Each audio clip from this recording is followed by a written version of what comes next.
Yo, welcome back. Right, it's going to be a really different video today. Obviously, I'm at home office, hence this. Had recorded two videos and the SD card that I used in decided to corrupt, so I've lost the footages of them. But I have saved myself a little bit. Well, actually, Sam. So we did Monday Club. So Monday Club is what I do with Sam, Kimmy, and Mark. You can see on screen now. It's a podcast that we do. It's released on YouTube and also all the other podcast places every Monday morning, about 6 o'clock ish. But we were discussing, and I sort of went off topic on the last episode. It was very talking about me episode at the beginning. I just need to get a few things off my chest, and it was to do with me going potentially about to go back registered. I really messed that up. Me about to go back registered, and also I'm stressed at the moment. Our stress levels are very high. So obviously I've employed my other half, and we're learning new ways of how we can put all the work together and how we can grow the business. But it's a good one to watch and to listen. Obviously, I definitely sit down, make a brew. I'm going to make this into two parts because combined it's a good half an hour's worth of footage. I've sort of cut it down a bit, but I'll put the link below to the actual full episode on Monday Club with Mark, Kimmy, and Sam. It's a good hour and a bit long. But so I've broken it into two parts. This will be part one. So this is the intro bit of me saying how I'm stressed and why. And I hope it's a good watch. And enjoy. So let's get started. Who should we ask? Not Kimmy. Nico. What have you been up pleasure. To Honoured. Yes. Not filming any videos. Not being in my unit because. Like we touched on stuff when we spoke, obviously on actual Monday, but it's the first time in a very long time I've sort of lost not touch but control of my business because obviously given the ropes over to my other half to book working for me to schedule it, all that sort of stuff. From being a free man a couple of months prior where I could pick and choose the jobs I want, I can have an hour and a half break between or have Mondays off, all that sort of stuff. Because we have so many EICRs to do for the estate agent, she's been doing what she does best, is booking stuff in, being really good admin, ringing tenants up, booking everything in, scheduling it. And I've gone from having, let's say, 2 jobs a day, not EICRs, just jobs in general, to having, let's say, an hour break. We'll go Mackey's or we'll go to wholesalers or we'll just tidy the van or whatever, to now having give or take 15 minutes between jobs just to drive there, do that one to the next one. And there's so much now because obviously if you give an EICR unsatisfactory, you then obviously have to quote for remedials. And most of the time, 99% of the time, the remedials I quote for that I will get the jobs. So either fuse boards or sockets or for an RCVO and loads of different stuff. I then have to find the time within the 28-day period, which is the grace period of it still being valid, to get this remedial work in. Obviously, if we've already fully booked the entire month, I then have to find space either after hours. I'm losing my weekends now. I'm losing my Mondays. Adam is coming to help me. We've got a board change this Saturday. We've got a board change on Sunday. And then on Monday, which is normally the unit, I'm doing other stuff. And then Tuesday's my birthday. I've got EICRs booked in and some remedials in the afternoon. I've now come to the point where I've become stressed again. I've lost control of my own business because these things have took over. A little bit. I feel like you've made the cardinal mistake. What's that?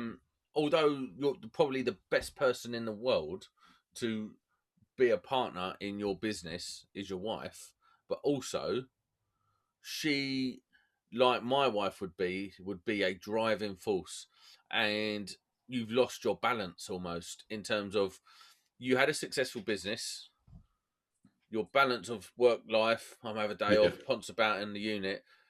She's come along with, like women do, with efficiency and gone, what do you mean? You got 3 hours here? I know. EICR for you. Yeah, and it is great, the efficiency, and it is the thing is as well, because she always asks me, how many hours do you want for this, what do you want for that, who should I speak to here? And there's a great communication, which is key for us, because you can't not do this without communication. And my issue now is because she has a deadline with these EICRs, obviously technically all meant to be done by the 1st of April by law. Well, we've had a chat and people have looked into it. So if you've got stuff pre-booked in and stuff's in the diary and you've got confirmation of an email or a letter or a text that there's stuff been booked in before, then you've still got this grace period. But I've got so many. And to be honest with you, if Soph wasn't doing it with me, the amount of, because I've not given stuff from the estate and say, oh, Nick, you booked in on such and such date. This is free. It was like, here's all the numbers and here's all the addresses. You ring them up, you book them in. And the problem is, like, you could text 100 customers, 100 tenants, you would get 6 replies. That is it. Yep. So then it's chasing and it's emails. And we had one guy, listen to this, he didn't have a telephone number or an email address. And we just got sent his address. And it was like, well, what do you want us to do? And he said, oh, yeah, he doesn't have a phone because he doesn't believe it. He thinks people are spying on him with the internet and telephones. Awesome. So we had to write him a letter. That's awesome. I bet he's called his electrics as well. So what's happened is, sorry, Kim, what's happened is you've actually, you couldn't have done this work without your wife doing the admin now. I would have, I would have sacked it off. I would have just said to you straight, I would have started it, trying to continue doing YouTube, trying to continue being work, be a father, all that sort of stuff combined, and then having to make, if I had to ring all these people once, I could have done it. But to chase and rebook and people then scheduling in, because we book people sometimes 5 weeks in advance now, we turn up to jobs, or we had been doing, knocking on the door, weren't there, or knocking on the door, who are you, the electricians? What? They'd either forgotten or they double booked us. So we're now having to text people again 3 days prior for me to turn up to make sure that they're in. And a good half of these people go, oh, sorry, it doesn't work for me. It's like, I'll get the keys from your stages and I'll just let myself in. So you better be in. And I won't. That's something I'm not allowed to. No. But it's been, at this current present time, I'm stressed, which I haven't been in a long time, just because of the workload. I can get through it. It's just now I can't video anything. I can't continue doing my hobby, which I'm love doing at the moment, is YouTube. Time is suffering with trying to get quotes out for my normal customers, because my normal customers haven't got me anymore for the next 2.5 months. So I'm trying to battle through that and say to people, if you can wait for me, we'll book you in June, sort of thing.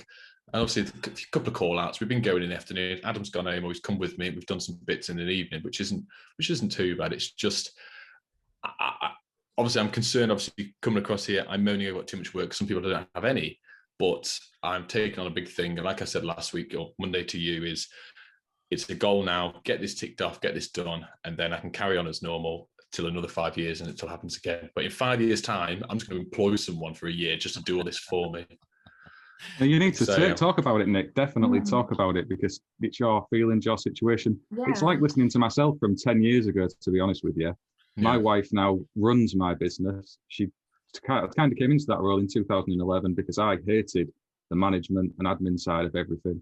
And I was far too overworked. So she came in and took care of all of that.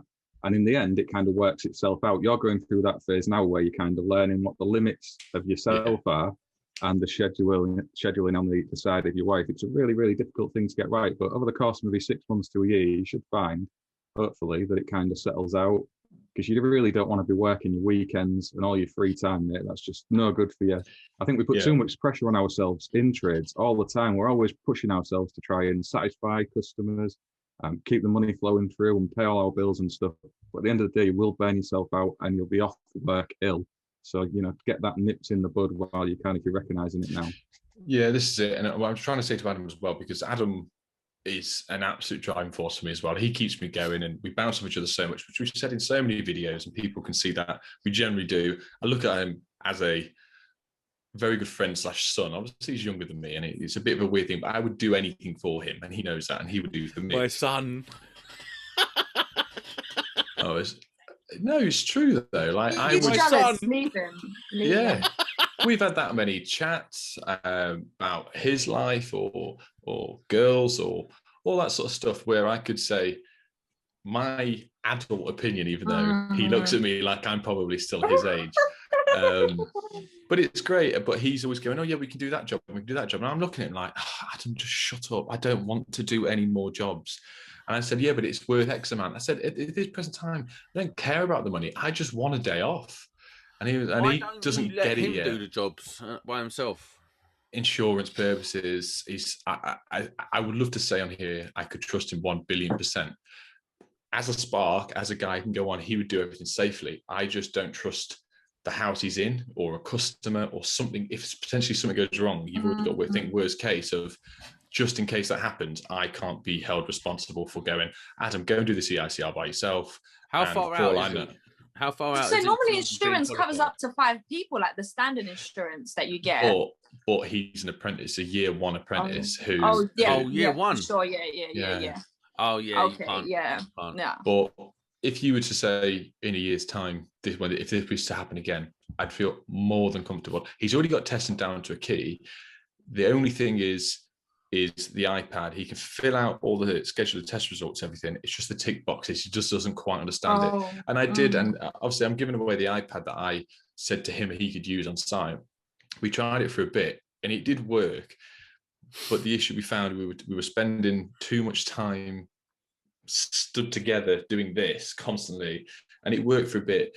If we only had, let's say, 40 to do in the month or the 2-month period, we would have been absolutely fine. But the fact we just got to get these off, got to get it ticked, got to get it gone.